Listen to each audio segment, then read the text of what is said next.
वातापि गणपतिं भजे वातापि गणपतिं भजे वातापि गणपतिं भजे वातापि गणपतिं भजे वारणास्यं वरप्रदं श्री वारणास्यं वरप्रदं श्री वातापि गणपतिं भजे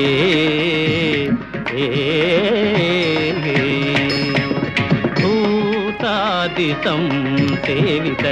ఓం నమో భగవతే వాసుదేవాయ. శ్రీ గురుభ్యో నమః. జన్లారా, ఇదివరలో మనం పరమార్థ కథల్లో ఒక చక్కటి కథను చెప్పుకున్నాం. ఒకటి నిరంతర సాధన, దాని యొక్క మనకి ఎటువంటిగా ఉపయోగపడుతుంది నిరంతర సాధన అన్నదని చెప్పుకున్నాం. ఇప్పుడు మరొక చక్కటి ఉదాహరణతోటి ఒక చక్కటి చిన్నటి కథ, అంధ పరంపర. అంటే సాధారణంగా ఈ ప్రపంచంలో అందరూ గుడ్డిగా ఫాలో అయిపోతుంటారు. అంటే అదిగో అంటే ఇదిగో వాడు చేశాడు కాబట్టి నేను చేశాను అంటే, కానీ విచక్షణ లేకుండా యుక్తాయుక్తాలు విచారించకుండా గుడ్డిగా పనులు చేస్తుంటారు. ఎందుకు చేస్తున్నారో తెలియదు. ఎందుకంటే పలానా ఆయన చేశాడు, పలానా అంటే పలానా ఆయన చేశాడు, పలానా ఏమిటో ఇదంతా అన్నట్టుగా ఉంటుంది. దీనికి ఒక చిన్న కథ చెప్పుకుంటే మనకి అసలు మనం ఇలాగా యుక్తాయుక్తం లేకుండా ప్రవర్తిస్తామా అన్నట్లుగా మనకైనా వస్తుంది ఈ కథ వింటే. ఏంటయ్యా కథ అంటే, ఒక రోజు చంద్రగ్రహణం వచ్చింది. చంద్రగ్రహణం సమయంలో సముద్ర స్నానం చేయడానికి చాలామంది, వేల కొలది జనాలు. సముద్రమే పెద్దది, దానికి తోడు తీరం పెద్దది, దానికి తోడు జనాలు కూడా. ఒక గ్రహణ స్నానం అనగానే వేల కొలది జనాలు అందరూ సముద్రం చేరారు. కొందరు స్నానం చేస్తున్నారు, కొందరు ఒడ్డు తిరుగుతున్నారు, కొందరు ఇంకా చేస్తానికి ఉపక్రమిస్తున్నారు. సముద్ర తీరం అంతా చాలా కోలాహలంగా జనులతో నిండిపోయింది. అటువంటి వాతావరణంలో ఒక సాధువు గారు వచ్చారండి అక్కడికి. సాధువు గారు వచ్చి ఏం చేశారు, స్నానం చేద్దామని వచ్చి ఒడ్డున నిలబడి ఏదో ఆలోచిస్తున్నాడు. ఏంటి ఆయన ఆలోచన అంటే, ఆయన దగ్గర ఒక రాగి కమండలం ఉంది. అయితే దాన్ని తీసుకుని నీళ్ళలో దిగాడా అలలకి కొట్టుకుపోతుందేమో అని ఆయన భయం. పోనీ ఒడ్డున ఎక్కడైనా పెడదామా, స్నానం చేసి వచ్చేలోపు దాన్ని ఎవరిని తీసుకుపోతే. ఇటువంటి పరిస్థితిలో డోలాయమానం అంటే ఊగిపోతున్నాడు. ఏం చేయాలి, పట్టుకెళ్తే అలలు, పట్టుకోపోతే ఎవరో తస్కరిస్తారు. ఇంత భయంతో ఏం చేశాడు.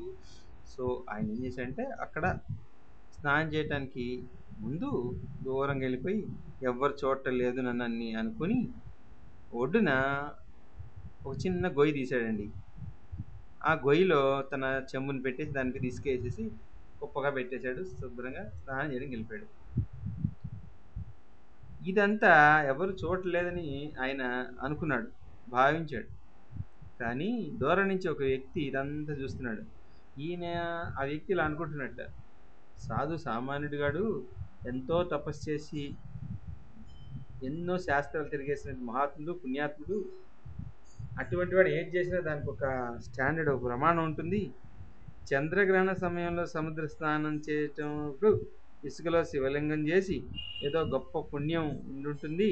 కనుకనే అతను స్నానంకి వెళ్ళే ముందు ఒక చిన్న గొయ్యి తీశాడు, ఆ గొయ్యిలో ఏదో పెట్టాడు, ఒక శివలింగంలా చేశాడు.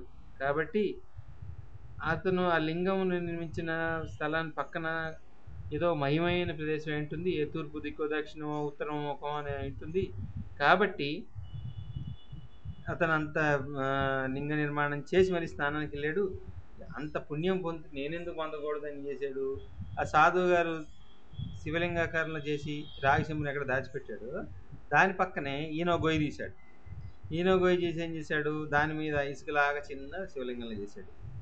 ఇది చూసి ఇంకొక ఆయన ఏం చేశాడు, గ్రహణ సమయంలో శివలింగం చేసి స్నానం చేస్తే పుణ్యం అనుకొని ఏం చేశాడు, దాని పక్కన ఆయన ఇంకో శివలింగం చేశాడు. ఇలాగ దీనికి ముందు వెనక కుడి ఎడమ పైన కిందన లేకుండా ఒక 100,000,000 లింగాలు తయారయ్యంటే ఆశ్చర్యం లేదు. అన్ని లింగాలు వచ్చేసాయి. ఇలాగ ఎవరికి వాళ్ళు చేసుకుంటూ పోతున్నారండి. ఇసుకలో లింగాలు చేయడం, స్నానం చేయడానికి వెళ్ళిపోవడం. సాధువు గారు ఏంటి, ఆయన పనులు ఆయన ఎక్కడికో పోయి శుభ్రంగా స్నానం చేసి చూసరికి చుట్టూతా 100ల కొద్ది లింగాలు, 1000ల కొద్ది లింగాలు తయారైనాయి. ఇదేంట్రా బాబు, నేను పెట్టిన చెంబు ఏమిటి, అది ఎందులో ఉంది, నాకు అర్థమే పట్టట్లేదు. అసలు ఈ జనాలకి పిచ్చా వెర్రా, అంధ పరంపర గుడ్డి వేధాలు వీళ్ళంతా అని తనలో తను ఇలా అనుకుంటున్నట్ట. ఏమని అంటే, సంస్కృతంలో గతానుగతికో లోకో న లోకః పారమార్థికः సేతౌ సైకతలింగేన వినష్టం తామ్రభాజనం.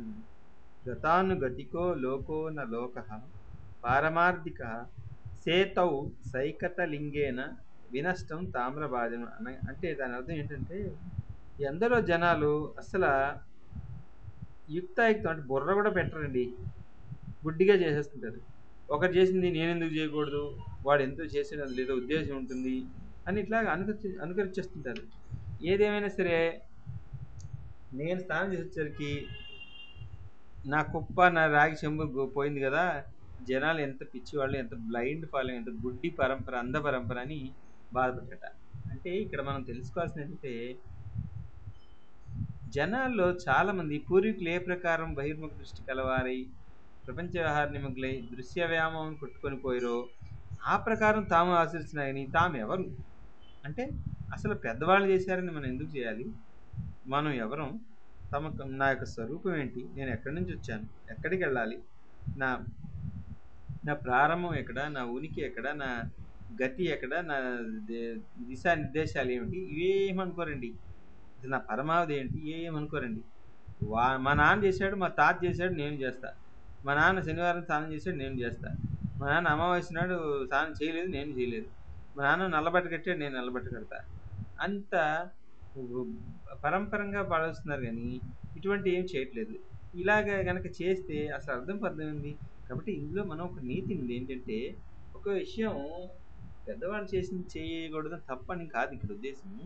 పెద్దవాళ్ళు చేసిన దాంట్లో మంచి పనులు ఉంటే అసలు మనం ఆలోచన మా నాన్న దాన ధర్మాలు చేసి నువ్వు చేయి, మీ నాన్న 10 రూపాయలు చెప్తే నువ్వు 20 రూపాయలు పని సంపాదించు.